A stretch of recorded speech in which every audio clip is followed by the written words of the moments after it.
Bismillahirrahmanirrahim. Alhamdulillahilladzi bi ni'matihi tatimmus shalihat. Wassalatu wassalamu ala Rasulillahi sayyidis sadat wa ala alihi washabihi wa man tabi'ahum bi ihsanin ila yaumil muhasabat anil hasanati was sayyiat. Allahumma rzuqna fahman nabiyyin wa hifzal mursalin wa ilhamal malaikatil muqarrabin wa haykum bi tahiyatil Islam.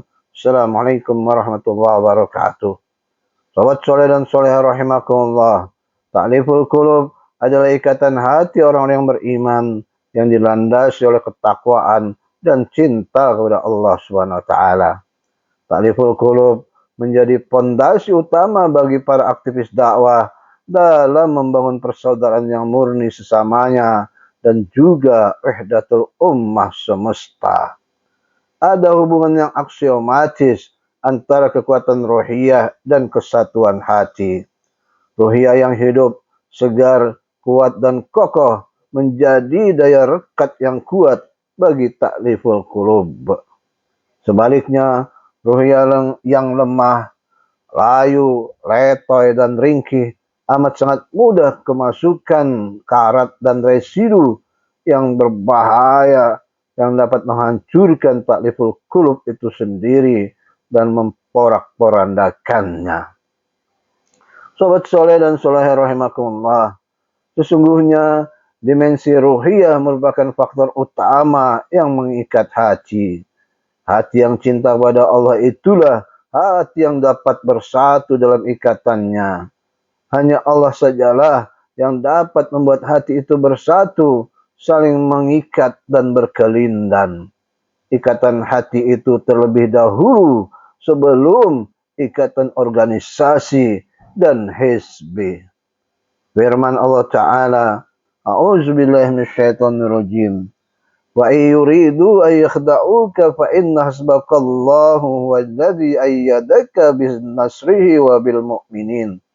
Wa allafa baina qulubihim law anfaqta ma fil ardi jami'an ma allafta baina qulubihim walakinna wa allafa bainahum innahu azizun hakim. Dan jika mereka hendak menipumu, maka sesungguhnya cukuplah Allah menjadi pelindung bagimu. Dialah yang memberikan kekuatan kepadamu dengan pertolongannya dan dengan dukungan orang yang mukmin. Dan dialah Allah yang persatukan hati mereka, orang-orang yang beriman.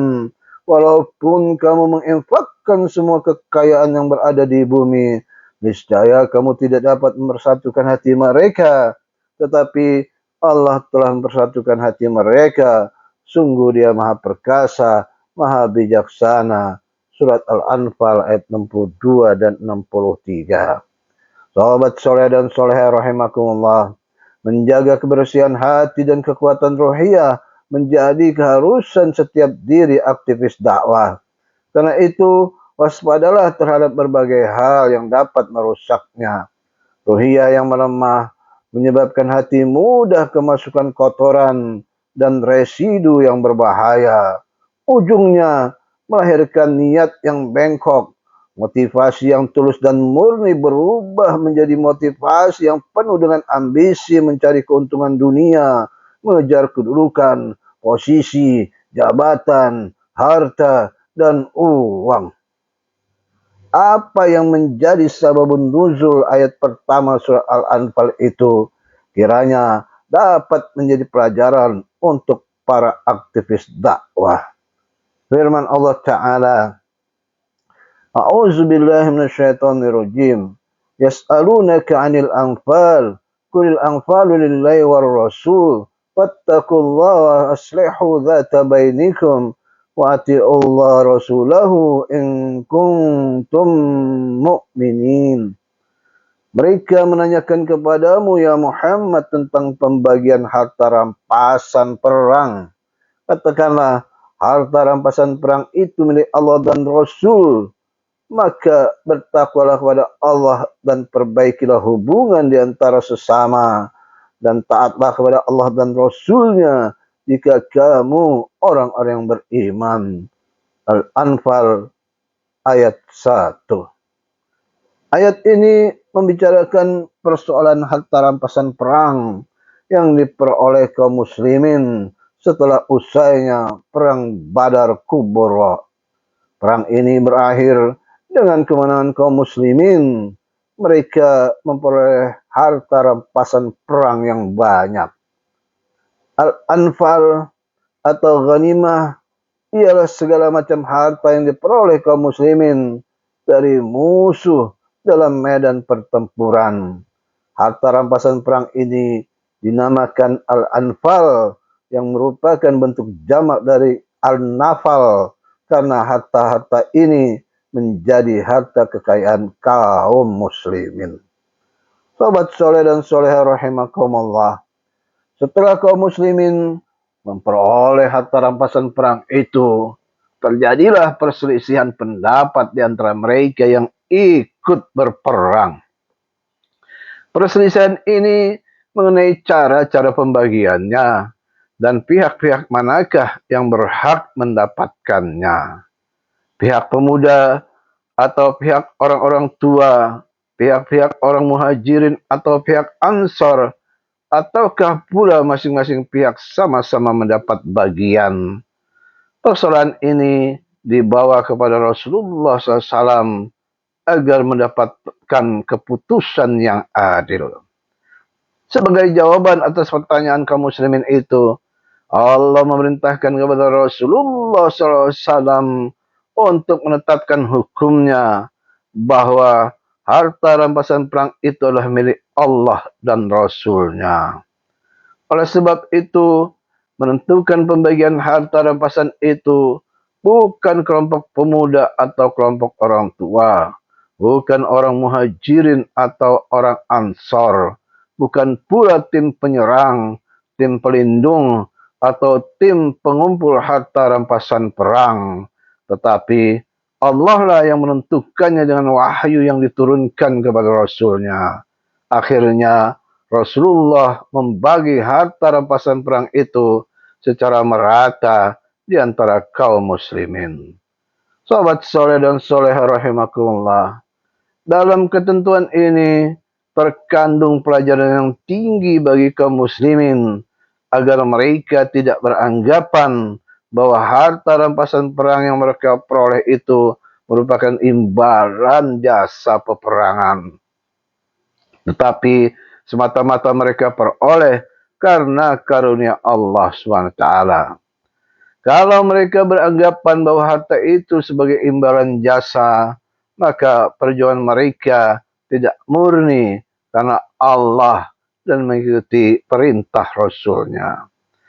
Ayat ini memberi dorongan pula kepada kaum muslimin agar mereka dapat menghadapi tanggung jawab yang berat. Hendaklah mereka hadapi secara bersama-sama dan apabila mendapat kenikmatan agar dirasakan bersama-sama pula. Allah memerintahkan pula kepada Rasulullah SAW agar kaum muslimin bertakwa, menjauhi perselisihan dan persengketaan yang menimbulkan kesusahan dan menjerumuskan mereka kepada kemurkaan Allah Subhanahu wa taala. Sahabat soleh dan soleha rahimakumullah, takwa diperlukan dalam setiap keadaan, terlebih dalam perang dan pembagian harta rampasan perang. Akibat perselisihan dapat dirasakan, yaitu terganggunya persatuan dan timbulnya perpecahan yang mengakibatkan kekalahan.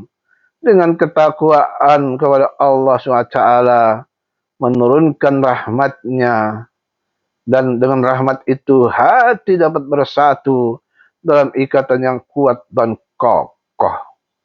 Perhatikanlah hubungan dua ayat berikut ini. A'udzubillahi minasyaitonirrajim. Wa atiiullah rasul la'allakum turhamun. Dan taatlah kepada Allah dan Rasul, yakni Muhammad, agar kamu diberi rahmat. Al-Quran Surat Al-Imran ayat 132.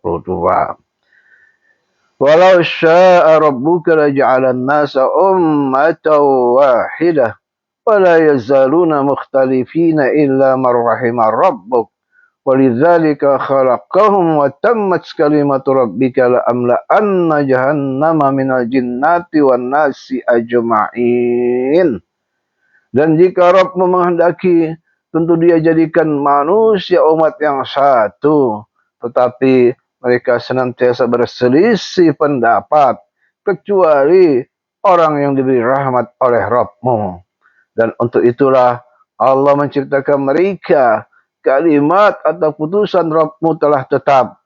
Aku pasti akan memenuhi neraka jahanam dengan jin dan manusia yang durhaka semuanya.